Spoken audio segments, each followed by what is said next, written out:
بسم اللہ الرحمن الرحیم وسارعوا إلى مغفرة من ربكم وجنة عرضها السماوات والأرض أعدت للمتقين۔ سورۃ آل عمران۔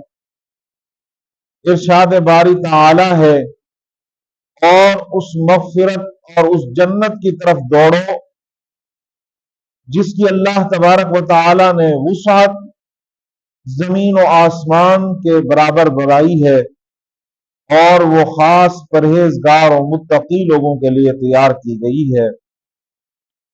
یہ آیت خاص رمضان المبارک کا دوسرا عشرہ، مغفرت کے عشرے کے مناسبت سے اللہ تبارک و تعالی نے اس کے اندر ذکر فرمایا ہے، کیونکہ اللہ نے رمضان المبارک کو 3 حصوں میں تقسیم فرمایا ہے۔ اول رحمت کا عشرہ، پہلے 10 دن، دوسرے 10 دن مغفرت کا عشرہ، تیسرے 10 دن عتق من النار، آگ سے چھٹکارے کا عشرہ اللہ نے بنایا ہے۔ مغفرت کا عشرہ کہ اللہ سے توبہ کی جائے، اللہ سے اپنے گناہوں کا استغفار کیا جائے، اللہ سے عہد و معاہدہ کیا جائے کہ مولا اب دوبارہ گناہ کے قریب نہیں جاؤں گا، اب میں بالکل گناہ کی طرف متوجہ نہیں ہوں گا۔ اللہ سے پکا وعدہ کیا جائے، توبۃ نصوحا، سچی توبہ کی جائے، پکی توبہ کی جائے۔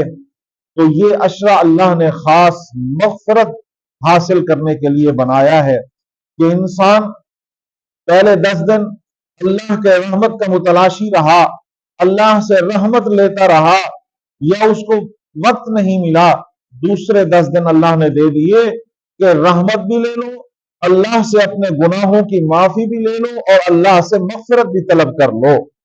یہ عشرہ بہت بڑا ہمارے لیے اللہ نے، ویسے تو پورا رمضان ہمارے لیے اللہ نے انعام کے طور پر بنا دیا ہے، لیکن اللہ نے پھر اس کے حصے بنا دیے ہیں۔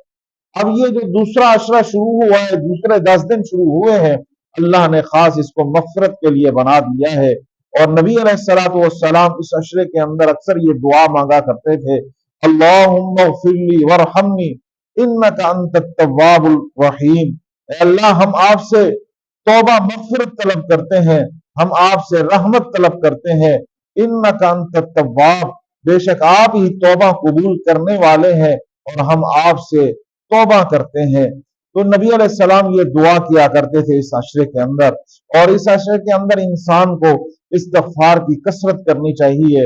استغفر اللہ ربی من کل ذنب واتوب الیہ، یہ اگر نہ لگ جائے تو پھر مختصر استغفر اللہ استغفر اللہ استغفر اللہ۔ باہر کیف کے انسان کو اس 10 دنوں کے اندر اپنے چھوٹے بڑے گناہوں سے توبہ کرنی چاہیے، اور اللہ سے لمحہ لمحہ لحظہ لحظہ مغفرت طلب کی جائے کہ کوئی وقت نہیں قبولیت کا، کوئی پتہ نہیں کہ کس وقت ہماری دعا قبول ہوتی ہے، کس وقت ہماری مغفرت قبول ہوتی ہے، اور ہم اللہ کے ہاں سرخرو ہو جاتے ہیں۔ تو اس آیت کے اندر جو میں نے پڑھی ہے سورہ آل عمران کی، اللہ فرماتے ہیں کہ مجھ سے مغفرت طلب کرنے کے لیے دوڑو، اور اس مغفرت طلب کر کے اس جنت کا اپنا ٹکٹ لے لو، اس جنت کا اپنا حصہ لو، اس جنت کی طرف دوڑو جو ہم نے خاص متقی لوگوں کے لیے بنائی ہے، خاص اللہ سے ڈرنے والے پرہیزگار لوگوں کے لیے ہم نے اس جنت کو تیار کیا ہے۔ اللہ کی رحمت ان لوگوں کے لیے ہے، اللہ کی مغفرت ان لوگوں کے لیے ہے جو اللہ سے مانگتے ہیں، جو اللہ سے طلب کرتے ہیں۔ اس کی پہلی شرط آپ کے ایمان کا ہونا ہے، اور اس کے بعد پھر اللہ نے جس طرح ہمیں ترتیب دے دی ہے، پہلے مغفرت پھر عتق من النار، تو یہ مغفرت کے 10 دن شروع ہو چکے ہیں۔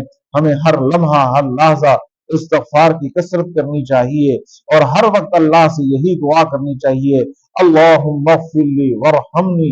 یہی ہم اللہ سے مانگتے رہیں کہ ہم آپ کے غفر کے طلبگار ہیں، آپ کی رحمت کے طلبگار ہیں۔ کوئی لمحہ نہیں کہ کب اللہ کی رحمت اور مغفرت اور اللہ کی رحمت ہم پر برس جائے، ہم دنیا میں بھی کامیاب ہو جائیں اور آخرت میں بھی کامیاب ہوں۔